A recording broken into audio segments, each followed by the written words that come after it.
Hey everyone, and welcome to our channel. Scientists agree that Africa is where humans came from, so it's not surprising that strange things happen in the wild. Sometimes, though, researchers find things that are so important that they change the way we think about the past.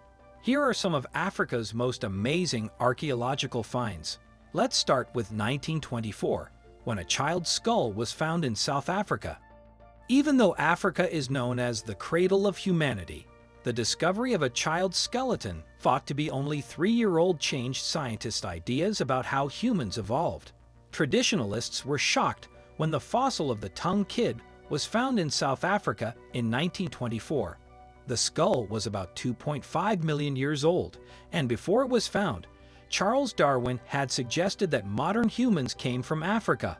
The fossil proved that Darwin was right. Many people thought of Asia as the place where civilization began. Tom's child's molars had just started to grow out of the gums and could be seen as teeth. This showed that the fossilized jaw belonged to a child, and it was the first proof that people walked upright and on 2 feet. The length and shape of the tooth also showed that the person walked upright and on 2 feet. Scientists can tell from the fossilized jaw's roots that it came from Ethiopia, which is home to the East African Rift and the Anakil Desert. A new ocean is formed when the Earth's crust cracks. Under these places, there are many volcanoes, fault lines, and rifts.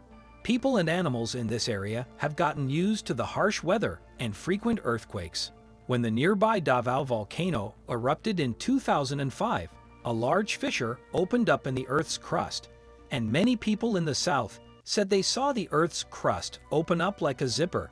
This person was called Fisher.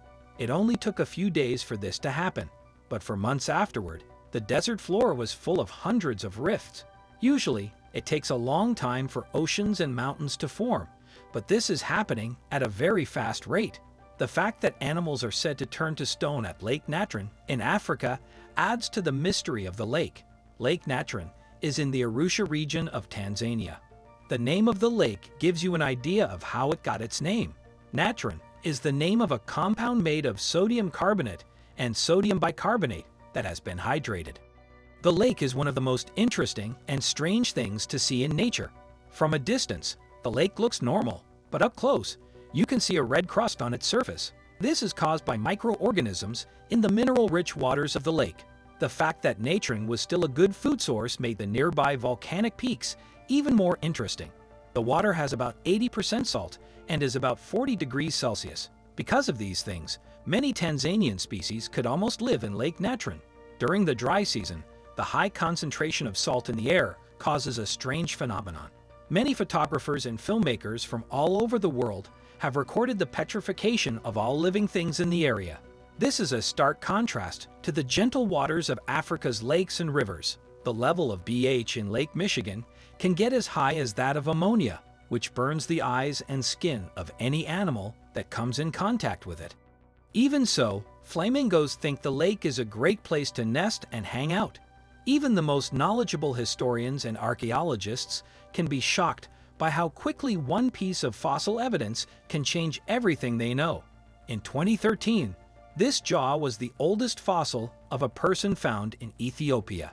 They think that the piece they call Ledi is part of a human skeleton, and that the whole skeleton belonged to our ancient ancestors.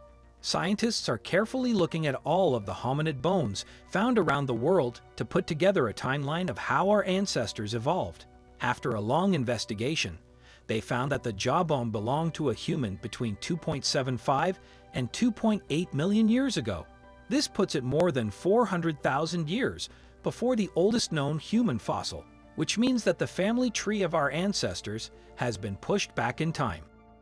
Although only one jaw fossil was discovered, it depicts a primitive human skeleton with human-like teeth, but an ape's jaw and facial tilt.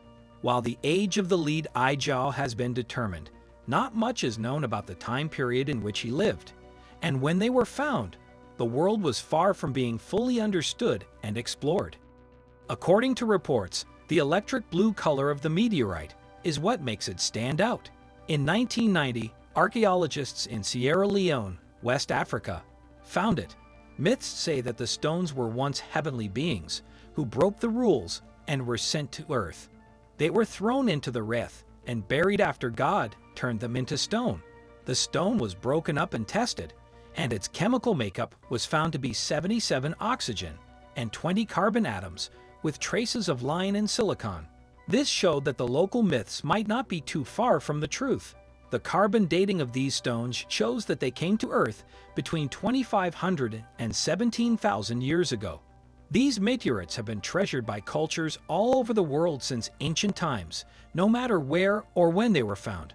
The Sierra Leone meteorite is truly unlike any jewel known to man, and the Eye of the Sahara is a large meteorite crater that is said to be either the result of erosion or the remains of the mythical Atlantis. The main reason for this is that we don't know much about the building's history or how long it has been there. What little we do know suggests that the ring-like structure is spread out over 45 square kilometers in the Sahara region of Mauritania. The Saharan Eye is so big that it can be seen from space. Because of this, astronauts have used the building a lot as a navigational aid. Other theories said that the Eye of the Sahara was formed by volcanic eruptions. It was interesting that he had a lot of evidence to back up his claim. If his theory is correct, the ancient Eye of Atlantis may have been in the Saharan Eye. Plato's prediction that there would be both saltwater and freshwater bodies in the area also seems to be true. Graham Hancock and other traditional historians have argued against this theory, but they haven't been able to prove it. It was recently found that 100-ton chests had been buried south of the Great Pyramid of Giza. There were 24 individual coffin-shaped boxes made of gold. Some academics have even suggested that aliens, not ancient Egyptians, were responsible for the box's impressive construction. From around 1300 BC, the seraphim of the Saqqara temple style maintained a cemetery. One might wonder why the ancient Egyptians would spend so much time and effort on a casket for a bull, but to them, certain bulls had a special, almost sacred, status. It is somewhat surprising that the people would build such elaborate graves for the things they worshipped, given that bulls were a symbol of Pharaoh, representing power, determination, and masculinity. Thank you for watching, and please subscribe.